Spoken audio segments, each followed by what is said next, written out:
It's about the conception of the holy name and our purity internally. And that purity can only be reached by many, many, many repetitions of whatever service we're doing. That's why it takes a long time. It takes 20, 30, 40 years. Unless you're very advanced already and just a little bit of devotional service and you reach realization. I guess some people are lucky like that. But most of us have to work for a long time. So, next question. Question from Peter. It seems to me that there are many devotees that think that they can become initiated by Prabhupada, even though he has left the earth apparently. They use scripture to back this up, but it doesn't make sense to me. Could you please comment on this? Yeah, it doesn't make sense to me either.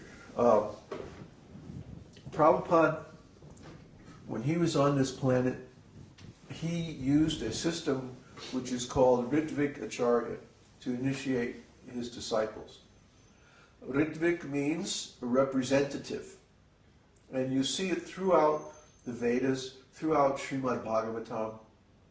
The word Ritvika is used to describe the priest who performs a Vedic sacrifice, usually under the instructions of a king.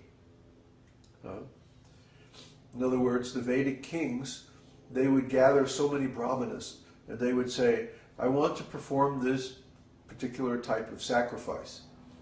Or the brahmanas would advise him, and they say, actually, we need to do this kind of sacrifice. And the king would organize it, give them the facilities and the resources that they needed, and then they would perform the sacrifice as a representative of the king. That's how it was done. And this is called Ritvik. Whenever one performs a sacrifice as a representative of someone else, it's called Ritvik. Now, the people let me describe one more. When Prabhupada was present on the planet, he used Ritvik acharyas to perform initiations. In other words, Prabhupada was always traveling. He was, you never know where he was going to be. You know, he could be in Australia or India or Japan or Europe or South America, or he could be anywhere. But there were so many devotees coming. So how is he going to initiate them all? He had a system of Ritvik acharyas where he had usually sannyasis perform the initiation ceremony for him. The way it worked is when the temple president found that a devotee was ready for initiation, he would send a letter to Srila Prabhupada. Srila Prabhupada would chant on a set of beads. He would chant one round and send the beads along with the devotee's name back to the temple. Then the next time that one of the authorized Ritvik acharyas would come to the temple, he would perform the initiation ceremony as a representative of Srila Prabhupada. Now, why shouldn't that... Oh, and then there's also the famous July 9th letter, where Srila Prabhupada nominated 11 Ritvik acharyas to perform initiations for him. Because he was indisposed. His body was sick. He couldn't perform initiation ceremonies anymore, personally himself. So he gave these 11 devotees the authority to perform the initiation ceremony in his absence. Now, why should that same Ritvik Acharya system not be used after Prabhupada's disappearance? Well, there's a very simple reason. There is no example in the scriptures of Ritvik Acharya performing a sacrifice as a representative of someone who's not physically present on the planet. I've looked.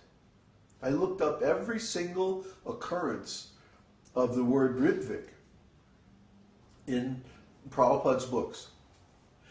And in every single instance, the sacrifice is described as being performed for a living person. There is no example anywhere that I could find in the scriptures where the Ritvik is performing the sacrifice on behalf of a person who has died. It's just not there.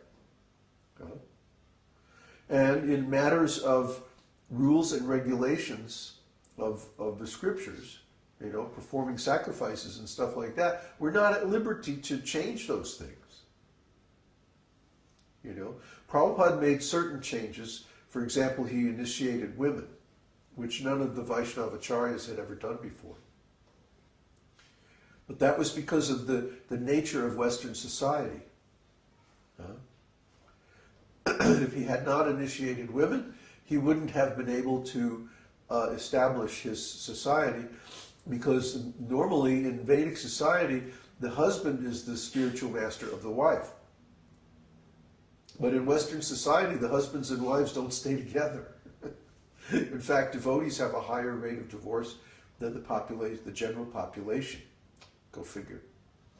Anyway, Prabhupada made that change. But he made that change while he was alive. He never made any change to the process of Ritvik-acharya, nor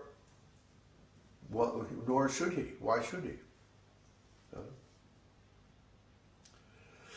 So it's just like, for example, the Shraddha ceremony. The Shraddha ceremony is after a person has died, a Vedic priest performs an offering of prasadam to the Lord on behalf of the deceased person's relatives. And then that prasadam is offered to the deceased. Okay? But what's important to note here is that the Ritvik-acharya is not the representative of the deceased person. The Ritvik-acharya is a representative of his survivors, usually the son. The eldest son offers the Shraddha. So, in other words, we don't see any example or any precedent for having a Ritvik-acharya to perform a Vedic sacrifice on behalf of someone who has passed away. There's no example of that ever in history. There are other examples of a guru initiating a woman. It's not common, but it happened. But we don't see examples. For example, Haridas Thakur initiated a prostitute that was sent to make him fall down. But we don't see any example of a Ritvik-acharya in the physical absence of the person.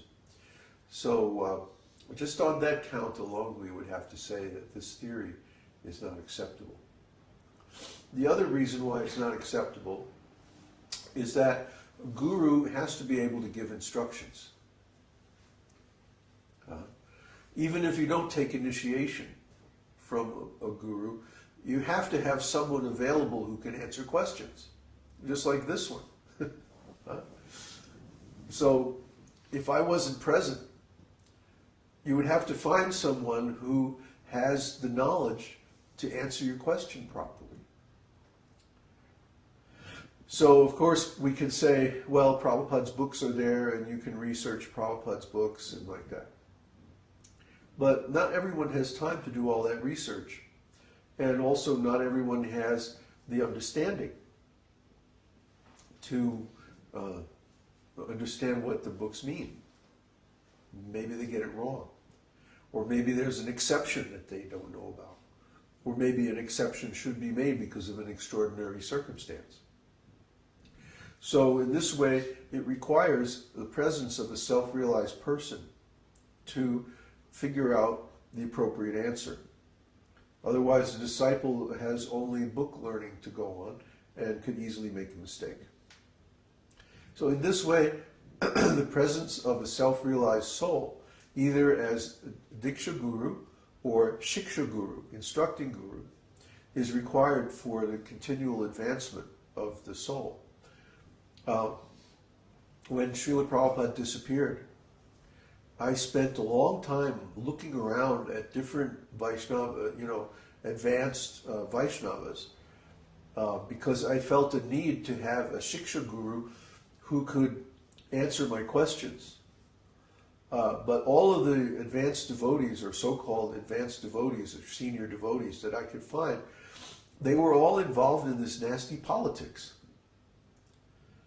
And I couldn't accept any of them, because to associate with them meant accepting the association of politically involved people.